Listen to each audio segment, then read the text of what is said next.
Have you ever wondered why some people seem larger than history itself? Not just because of what they accomplished, but because centuries later, we still live in the world they helped shape. If you're watching this video from New York, London, Berlin, Toronto, or anywhere else in the Western world, chances are you've heard the name Constantinople. You've heard about its fall. You've heard about the Ottoman Empire. You've heard about the young ruler who conquered one of the most powerful cities on earth. But here's the question most history books never ask. What if the conquest wasn't the most important thing he ever did? What if the real story of Fatih Sultan Mehmed wasn't about destroying a world? What if it was about creating a new one? As a 28-year-old historian living in Istanbul, I've thought about this question many times. In fact, a few weeks ago, I was walking near the old city walls just before sunset. Tourists were taking photos, street vendors were selling tea, ferries were crossing the Bosphorus. And suddenly, it hit me. Almost everything around me, the shape of the city, its importance, even its identity, had been influenced by decisions made by a young ruler more than 500 years ago. Not a myth, not a legend, a real human being, a man with doubts, ambitions, obsessions, fears, and dreams. His name was Mehmed II, or, as history remembers him, Fatih Sultan Mehmed, the conqueror. But before he became a conqueror, he was something far more unusual. He was a scholar. And that's where our story begins. Most people imagine powerful rulers spending their childhood learning warfare. Mehmed certainly learned that, but he learned something else as well. Languages. A lot of them. Arabic, Persian, Turkish, Greek, Latin. Some sources even suggest that he continued studying additional European languages throughout his life. Now think about that for a moment. A future emperor spending hours reading books from different civilizations. Why? Because he wasn't interested only in ruling people. He wanted to understand them. And that curiosity would eventually change the course of history. Let me tell you something that surprises many Western audiences. During the early 15th century, when Mehmed was growing up, the Ottoman world was not isolated from Europe. Quite the opposite. Ideas were constantly moving. Trade was moving. Knowledge was moving. Civilizations were interacting.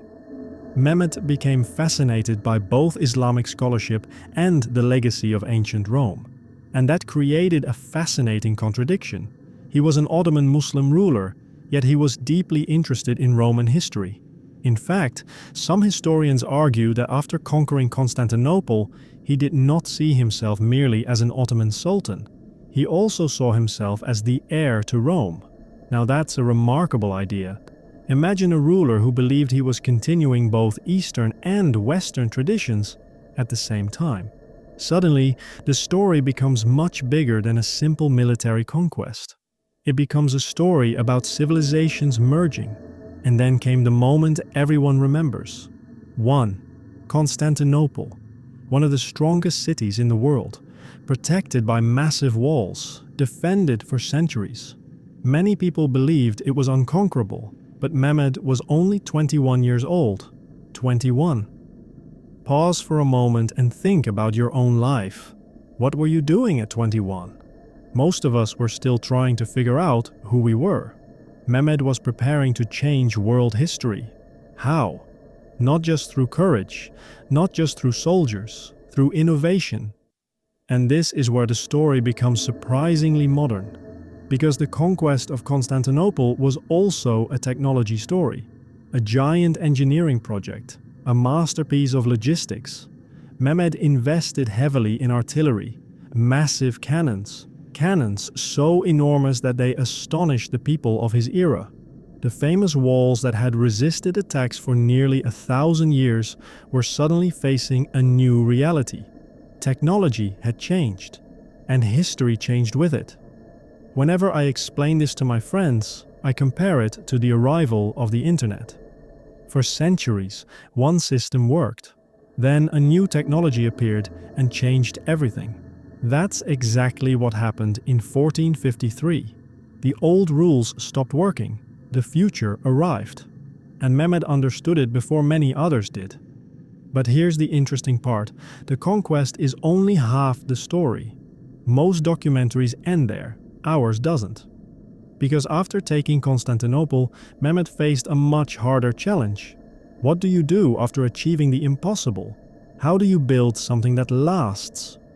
The city he captured had been in decline for a long time. Some districts were nearly empty. Economic activity had weakened. Large areas needed rebuilding. Many conquerors would have celebrated their victory and moved on.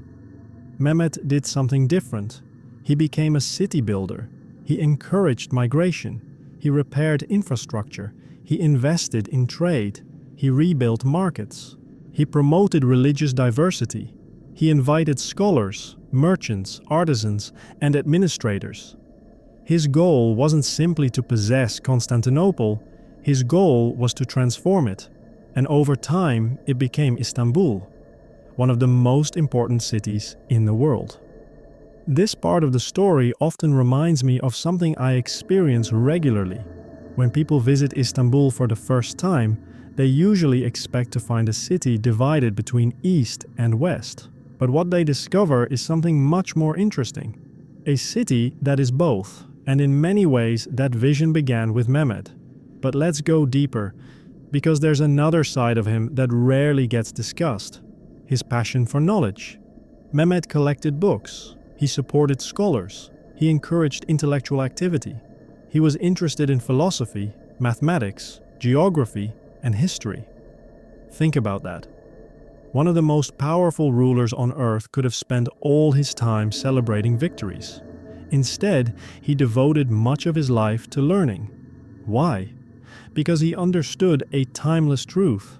Military power can win territory. Knowledge can shape centuries. And perhaps that's the biggest reason we're still talking about him today. Let me ask you a question. Why do some empires disappear completely while others leave permanent marks on civilization? The answer is rarely military strength. It's institutions, ideas, education, infrastructure, the invisible things. Mehmed seemed to understand this. He wasn't trying to win a moment.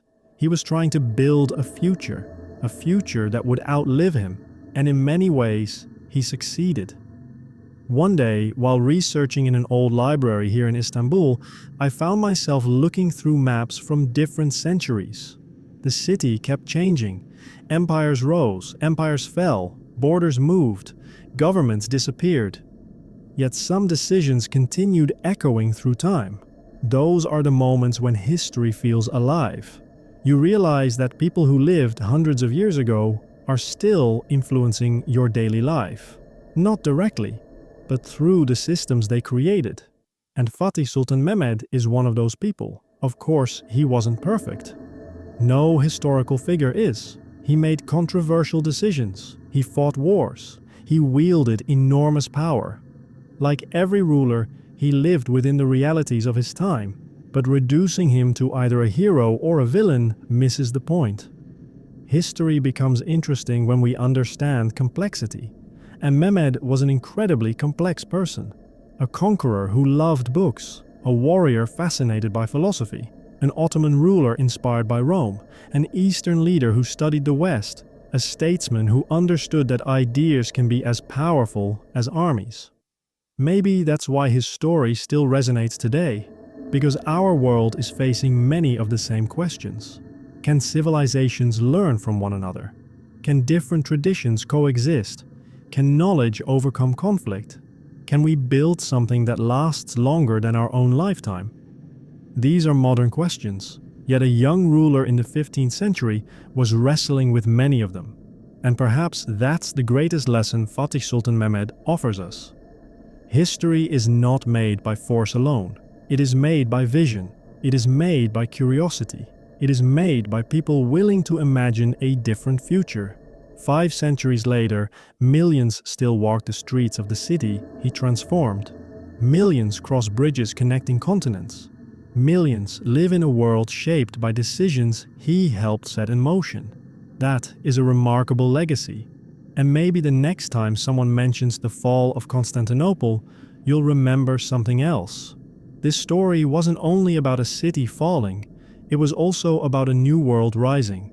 If you enjoyed this journey through history and want to hear more stories about the forgotten scholars, thinkers, explorers, and visionaries who shaped our world, don't forget to subscribe to Scholars of the East, because history is far bigger than what we're usually taught, and some of its most fascinating characters are still waiting to be discovered.